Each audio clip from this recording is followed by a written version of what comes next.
Hello student, कैसे हैं।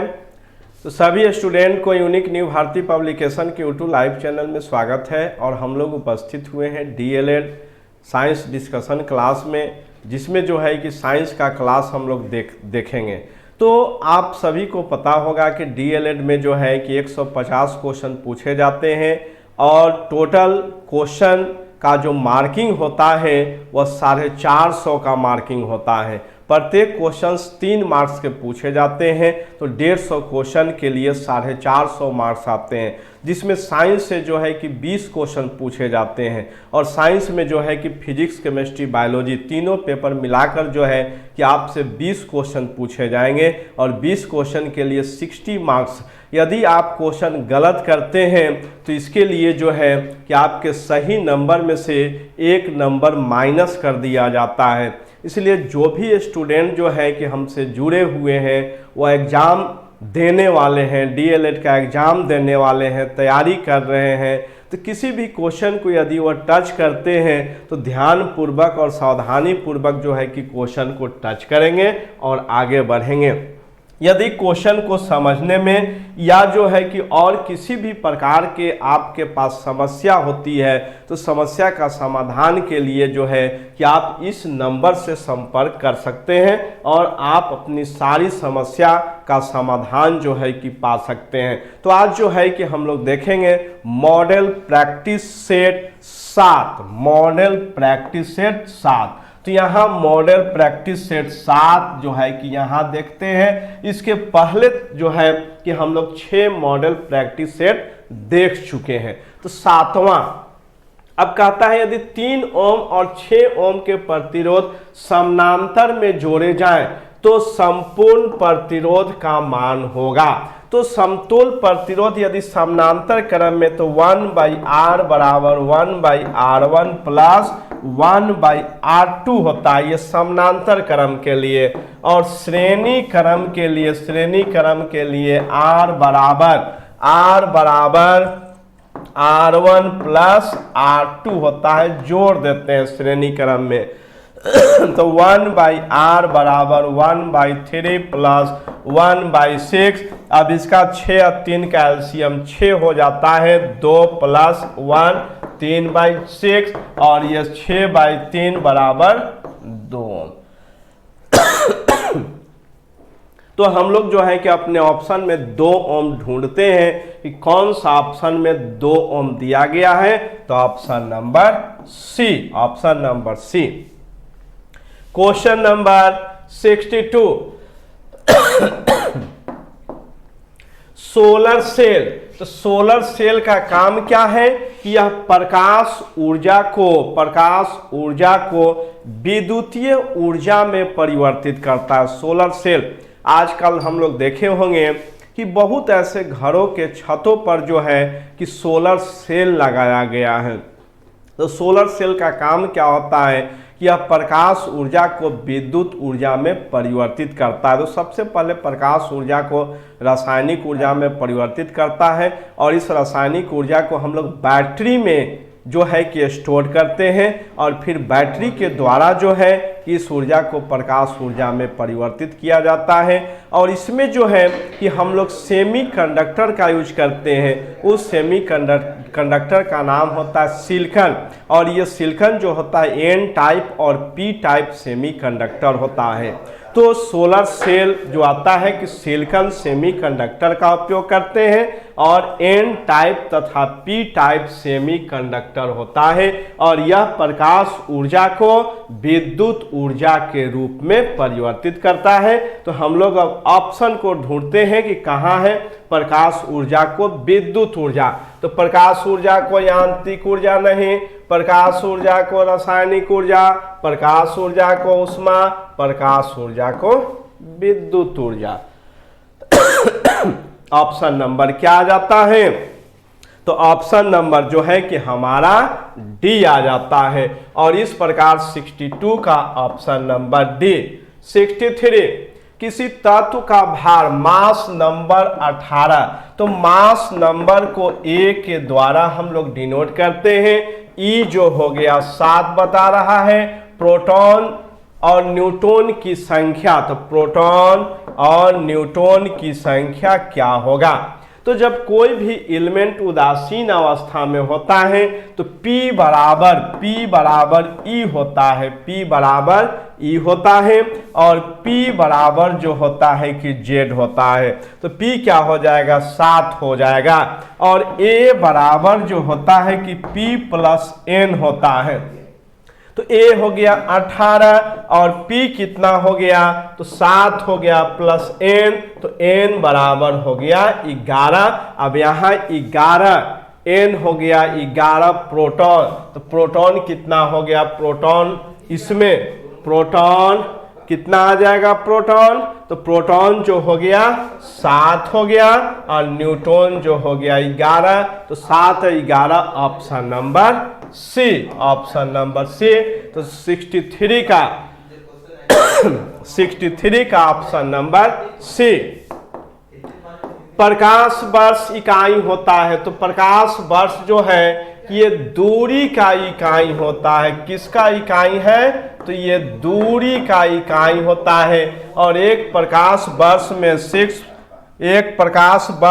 9.46 गुने 10⁻15 मीटर होता है। समय किसका मात्रक होता है, समय का मात्रक सेकंड होता है, गति का मीटर पर सेकंड, त्वरण का मीटर पर सेकंड स्क्वायर, दूरी का जो होता है कि मीटर होता है।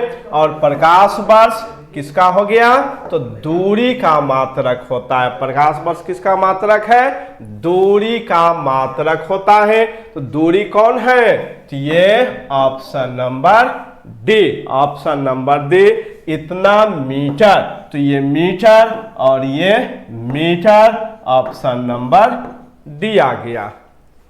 तो 64 का ऑप्शन नंबर डी।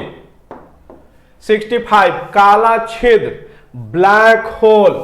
तो ब्लैक होल क्या होता है, क्वेश्चन नंबर 65 ब्लैक होल। तो हम लोग जानते हैं कि सूर्य में जो है कि ब्लैक होल का निर्माण हो रहा है, ब्लैक होल का निर्माण हो रहा है, और यह भारी न्यूट्रॉन तारा के कारण, भारी न्यूट्रॉन तारा के कारण, और यहाँ पे जो है कि ग्रेविटेशनल फोर्स बहुत अधिक है। जो ब्लैक होल है, इस ब्लैक होल में ग्रेविटेशनल फोर्स बहुत अधिक है, और वैज्ञानिकों का कहना है कि ग्रेविटेशनल फोर्स इतना अधिक है कि सारे ग्रह को जो है कि ये निगल जाने की संभावनाएं जो है कि बन रहा है। तो ब्लैक होल जो सूर्य के पास पाए जाने वाला एक छिद्र होता है, काला छिद्र होता है, जिसे ब्लैक होल कहते हैं, और ये भारी न्यूट्रॉन तारा होता है।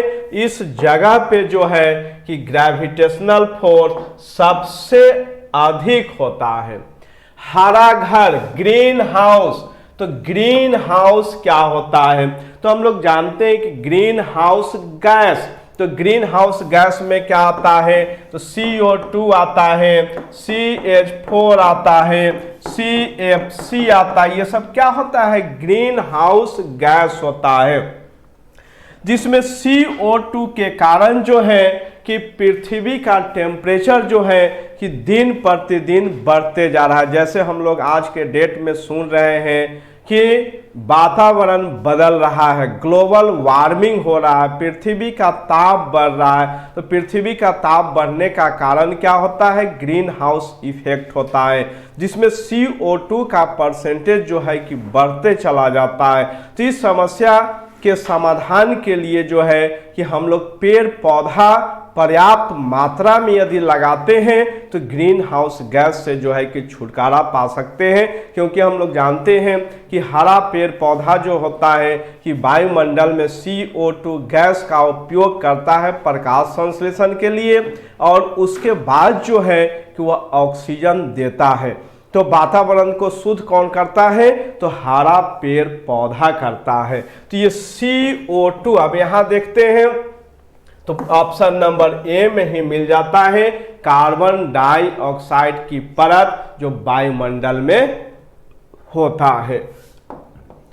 क्वेश्चन नंबर 67, अंतरिक्ष में पहले मानव निर्मित सैटेलाइट कौन सा था? तो पहला मानव निर्मित जो सैटेलाइट था जिसका नाम था स्पुतनिक, स्पुतनिक जो रूस के द्वारा, किसके द्वारा छोड़ा गया है? रूस के द्वारा 4/10/1957, 4/10/1957 ईस्वी को रूस के द्वारा ये छोड़ा गया था, प्रथम मानव निर्मित सैटेलाइट। लाइका क्या होता है?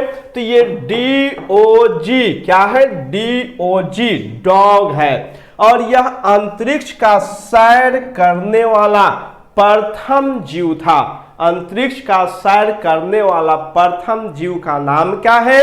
तो लाइका। और कौन सा देश जो है किसको भेजा था? तो रूस ने भेजा था। कौन सा देश भेजा था?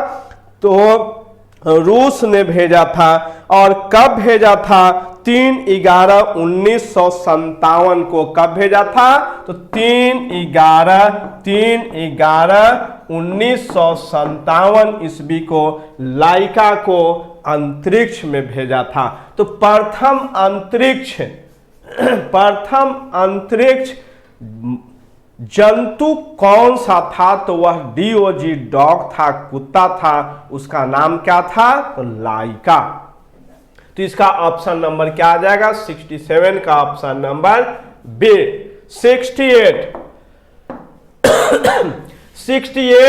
इसको कहते हैं गुरुत्वीय त्वरण। क्या बोलते हैं? तो गुरुत्वीय त्वरण बोलते हैं। एक्सेशन ड्यू टू ग्रेविटी बोलते हैं। और इसका मात्रक मीटर पर सेकेंड स्क्वायर होता है, और वैल्यू 9.8 मीटर पर सेकेंड स्क्वायर। तो कौन सा है? मीटर पर सेकेंड स्क्वायर। ये जो होता है चाल और वेग का मात्रक होता है, और ये जो है किसी का मात्रक नहीं है। तो जी की इकाई क्या होता है? मीटर पर सेकेंड स्क्वायर होता है, और इसका वैल्यू 9.8 मीटर पर सेकेंड स्क्वायर होता है।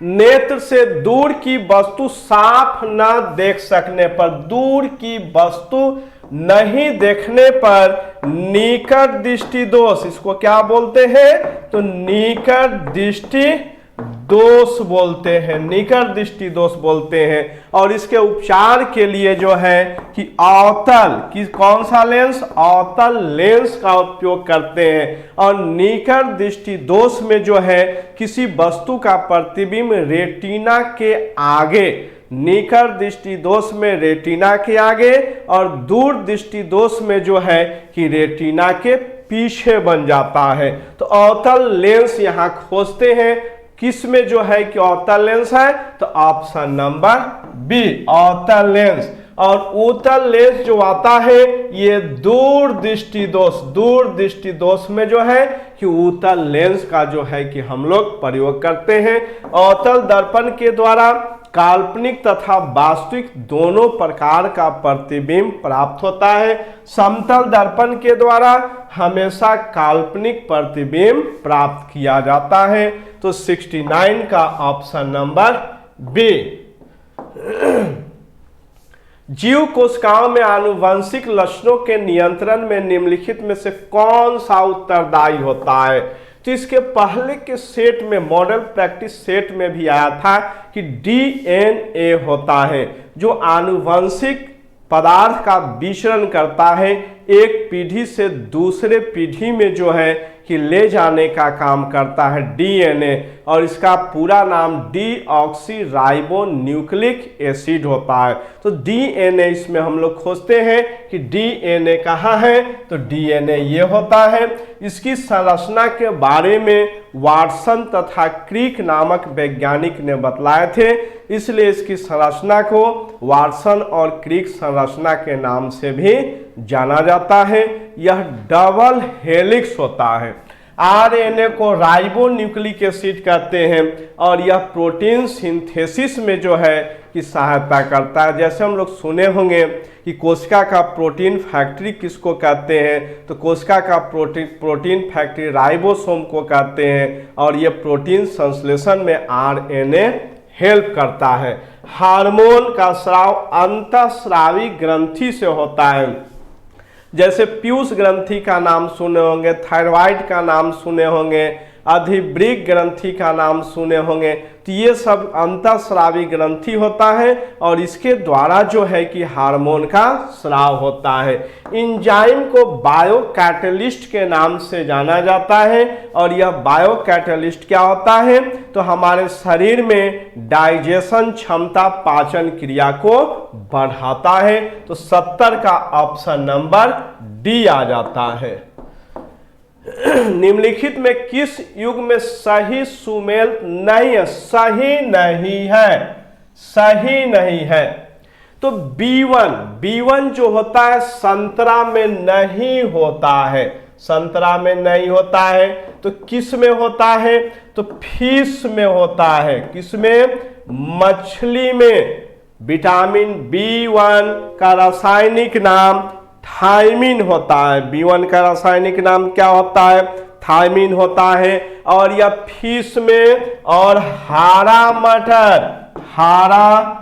मटर में पाया जाता है। और इसकी कमी से जो है कि बेरी नाम की बीमारी होती है। थायमिन B1 की कमी से बेरी, तो ये संतरा नहीं होगा। विटामिन ई गेहूं अंकुर तेल में पाया जाता है। विटामिन ई का रासायनिक नाम जो होता है टोकोफेरॉल, विटामिन ई का रासायनिक नाम टोकोफेरॉल होता है। विटामिन डी का रासायनिक नाम कैल्सीफेरॉल होता है। और विटामिन के का रासायनिक नाम जो होता है फिलोक्विनोन होता है। तो ये संतरा जो साइट्रस फल होता है यह किसमें होता है, तो विटामिन सी होता है इसका सही। तो यह ऑप्शन नंबर ए गलत है। तो 71 का ऑप्शन नंबर ए। 72 टेफ्लॉन, तो टेफ्लॉन जो होता है टेट्राफ्लोरोएथिलीन होता है, टेट्राफ्लोरोएथिलीन C2F4 होता है। टेट्राफ्लोरोएथिलीन का जो होता है बहुलक होता है। और इसका उपयोग जो है कि बर्तन पर न चिपकने वाला परत चढ़ाने में जो है किया जाता है। नॉन स्टिकी, हम लोग बर्तन देखे होंगे आज के डेट में, वह बर्तन प्रचलित है न चिपकने वाला परत, जिसको नॉन स्टिकी कहते हैं। तो उस पर परत चढ़ाने में जो है कि टेफ्लॉन का प्रयोग किया जाता है। और ये टेट्राफ्लोरोएथिलीन का होता है। क्लोरोप्रीन, विनाइल क्लोराइड क्या होता है, तो विनाइल क्लोराइड जो होता है पीवीसी का नाम सुने होंगे, पॉलीविनाइल क्लोराइड। तो विनाइल क्लोराइड से जो है कि पॉलीविनाइल क्लोराइड जो है कि बनाया जाता है। पॉलीविनाइल क्लोराइड किससे बनाया जाता है, तो विनाइल क्लोराइड से बनाया जाता है। और यहाँ जो है क्लोरोप्रीन, तो ये क्लोरोप्रीन से क्या बनाया जाता है, तो पॉलीक्लोरोप्रीन बनाया जाता है, जो सिंथेटिक रबर होता है। तो यह क्या है, सिंथेटिक रबर। तो 72 का ऑप्शन नंबर ए टेट्राफ्लोरोएथिलीन होता है।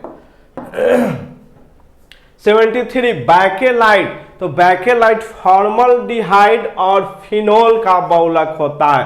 फॉर्मल्डिहाइड HCHO फॉर्मल्डिहाइड और फिनोल C6H5OH का बहुलक होता है। फॉर्मल्डिहाइड और फिनोल, तो यूरिया नहीं होगा, ये नहीं होगा। फिनोल और फॉर्मल्डिहाइड का जो है कि बहुलक होता है बैकेलाइट। और बैकेलाइट का उपयोग जैसे जो है कि टीवी का कवर हो गया या कंप्यूटर का कवर हो गया, बहुत सारे ये प्लास्टिक के सामान जो होता है कि बैकेलाइट के द्वारा बनाया जाता है। क्वेश्चन नंबर 74, निम्नलिखित में किस विटामिन को ऑर्गोकैल्सिफेरॉल के नाम से जाना जाता है? ऑर्गोकैल्सिफेरॉल, तो ऑर्गोकैल्सिफेरॉल जो होता है, ऑर्गोकैल्सिफेरॉल विटामिन D2 को, विटामिन D2 को, विटामिन D2 को कहा जाता है, और D3 को कोलेकैल्सिफेरॉल, D3 को क्या बोलते हैं? तो कोलेकैल्सिफेरॉल, कोलेकैल्सिफेरॉल बोला जाता है। B6 को पायरिडॉक्सिन, पायरिडॉक्सिन कहा जाता है, पायरिडॉक्सिन, और B12 को साइनोकोबालामिन, साइनोकोबालामिन, साइनोकोबालामिन कहा जाता है। तो विटामिन ऑर्गोकैल्सिफेरॉल B2 को, B3 को हम लोग क्या बोलते हैं? तो कैल्सिफेरॉल कहते हैं। विटामिन B6 को पायरिडॉक्सिन, और C विटामिन B12 को क्या बोलते हैं? साइनोकोबालामिन। तो ऑप्शन नंबर 74 का क्या आ जाता है? तो ऑप्शन नंबर ए। 75, निम्नलिखित में कौन सही युग्म सुमेलित नहीं है, सही नहीं है? तो रेटिनॉल, रेटिनॉल क्या होता है? विटामिन, विटामिन ए होता है। टोकोफेरॉल, टोकोफेरॉल जो होता है विटामिन, विटामिन ई होता है, विटामिन ई होता है, और विटामिन ई से नपुंसकता, नपुंसकता की बीमारी होता है। तो ये हो गया ऑप्शन नंबर साइनोकोबालामिन, तो ये हो गया B12 हो गया। ऑर्गोकैल्सिफेरॉल, अब भी हम लोग देखे हैं ऑर्गोकैल्सिफेरॉल, तो ये D2 होता है, रिकेट्स होता है। तो ये टोकोफेरॉल से क्या होता है? विटामिन ई, टोकोफेरॉल को कहते हैं नपुंसकता। तो ये ऑप्शन बेरी बेरी जो होता है ये B1 से होता है। तो ऑप्शन नंबर ये B जो है कि गलत है। तो ऑप्शन नंबर 75 का ऑप्शन नंबर बी।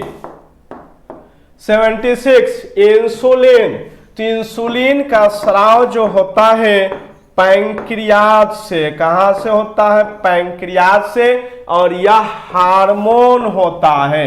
क्या होता है? Insulin hormone. और सभी हार्मोन जो होता है कि प्रोटीन होता है। जितने भी हार्मोन हमारे शरीर में पाए जाते हैं सभी हार्मोन प्रोटीन होता है। कार्बोहाइड्रेट को, कार्बोहाइड्रेट को एनर्जी गिविंग न्यूट्रिएंट्स के नाम से जानते, ऊर्जादायक।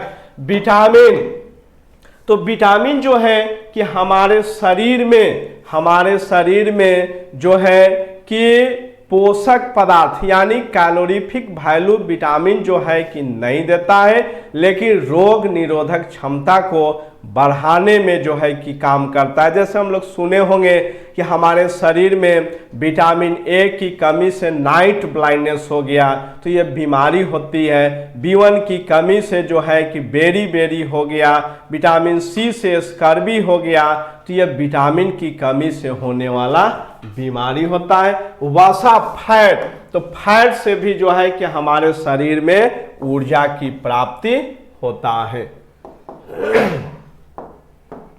क्वेश्चन नंबर 77, निम्नलिखित में से कौन सी प्रतिजैविक औषधि है? प्रतिजैविक, एंटीबायोटिक, एंटीबायोटिक, एंटीबायोटिक कौन सा है? तो एस्प्रिन, एस्प्रिन क्या होता है? तो एनाल्जेसिक, एनाल्जेसिक दर्द निवारक गोली होता है। सल्फागुनाइडिन, तो सल्फागुनाइडिन जो होता है ये डाइजेशन से संबंधित, पेट खराब होने पे जो है कि सल्फा ड्रग में सल्फागुनाइडिन दिया जाता है। क्यूनिन जो होता है मलेरिया रोग उपचार, मलेरिया रोग उपचार में जो है क्यूनिन का उपयोग किया जाता है। और क्लोरोराम्फेनिकॉल, ये जो आता है एंटीबायोटिक होता है प्रतिजैविक। तो ऑप्शन नंबर इसका सी, 77 का ऑप्शन नंबर सी। 78, तो 78 में थोड़ा सा ऊपर कर देते हैं। कहता है क्या कि सूची 1 को सूची 2 के साथ मिलान करना है।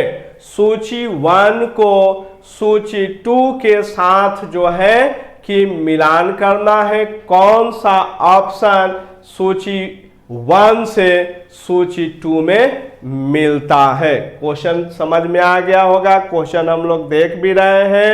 तो यहां पहला एस्पार्टेम, एस्पार्टेम क्या होता है? कृत्रिम मधुरक। तो ये हो गया 3। जैसे सैक्रिन का नाम सुने होंगे, क्या सैक्रिन कृत्रिम मधुरक। जैसे किसी व्यक्ति को जो है कि चीनी की बीमारी हो जाती है, तो वैसे व्यक्ति के लिए जो है कि ये उपयोग करने वाला मेडिसिन होता है या केमिकल होता है। फ्रेयन क्या है? प्रशीतक। फ्रेयन प्रशीतक, जिसको CFC के नाम से भी जाना जाता है। नियोप्रीन क्या होता है? तो संश्लेषित रबर, ऑप्शन नंबर 1। और वेनाड्रिल क्या है? तो प्रतिहिस्टेमिन होता है, ये ऑप्शन नंबर 2। वेनाड्रिल मार्केट में बिकता भी है। कफ सिरप प्रतिहिस्टेमिन, जिसको पीने से जो है कि नींद भी आता है। कफ सिरप के रूप में जो है किसका उपयोग करते हैं? तो ये A का 3। अब यहां पर हम लोग खोजते हैं कि A का 3 कौन सा है।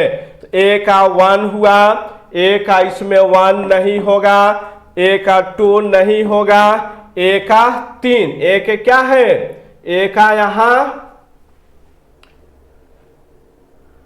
घसक गया, ये A का 3। तो A का 3, B का क्या है? 4 और C का 1। तो option number C, option number C आ रहा है।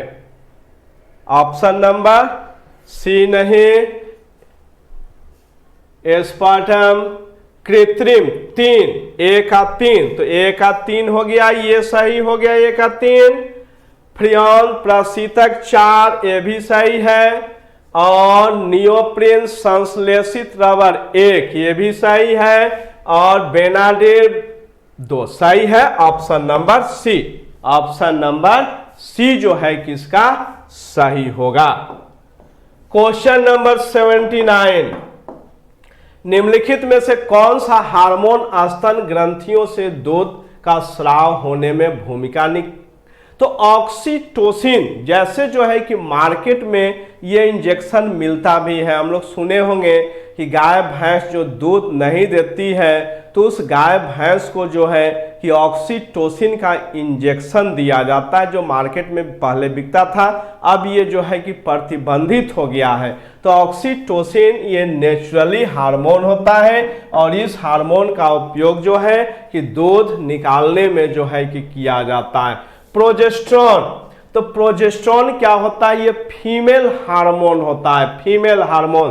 थायरॉक्सिन का स्राव जो होता है कि थायराइड ग्लैंड से होता है और थायरॉक्सिन में आयोडीन की कमी से घेघा की बीमारी होता है।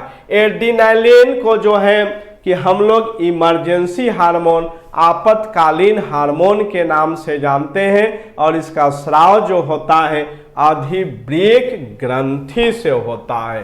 क्वेश्चन नंबर 80, वनस्पति तेल से वनस्पति घी में बनाने में प्रयुक्त होने वाले गैस, तो हाइड्रोजन गैस का उपयोग करते हैं। और कैटलिस्ट जो होता है निकेल, गैस में हो गया हाइड्रोजन और कैटलिस्ट में होता है निकेल, और इस प्रक्रिया को हाइड्रोजिनेशन प्रक्रिया के नाम से जानते हैं। तो गैस पूछेगा हाइड्रोजन, कैटलिस्ट पूछेगा निकेल, और प्रक्रिया क्या होता है? तो हाइड्रोजिनेशन होता है। जिसमें हाइड्रोजन कहाँ है? तो ऑप्शन नंबर ए, नाइट्रोजन वायुमंडल में 78% ऑक्सीजन जो है 21%, कार्बन डाइऑक्साइड 0.03% पाया जाता है। तो जितने जो है हम लोग क्वेश्चन देखे हैं, ये सारा क्वेश्चन जो है कि आपको यूनिक न्यू भारती पब्लिकेशन के द्वारा जो लाया गया बुक है, डीएलएड का बुक है, उस बुक में जो है कि आपका सारा क्वेश्चन मिलेगा। और यदि जो है कि आप हमारे YouTube चैनल से जुड़ते हैं तो सबसे पहले प्रयास करें कि जो भी प्रैक्टिस सेट का क्वेश्चन है एक बार अवश्य उसको बनाएं। यदि एक बार आप अपने से बनाते हैं और उसके बाद YouTube चैनल से मेरे साथ जुड़ते हैं तो आप अधिक से अधिक आप सीख पाएंगे। आपके पास किसी भी प्रकार का बुक है तो उस बुक से जो है कि मॉडल प्रैक्टिस सेट बनाएंगे। और यदि किसी भी प्रकार का क्वेश्चन में कंफ्यूजन होता है, परीक्षा संबंधित प्रॉब्लम होती है, तो आपके पास जो ये नंबर दिया गया है इस हेल्पलाइन नंबर से जो है कि संपर्क करेंगे और अपनी समस्या का समाधान पाएंगे। ओके बाय, हम लोग अगले क्लास में पुनः मिलते हैं।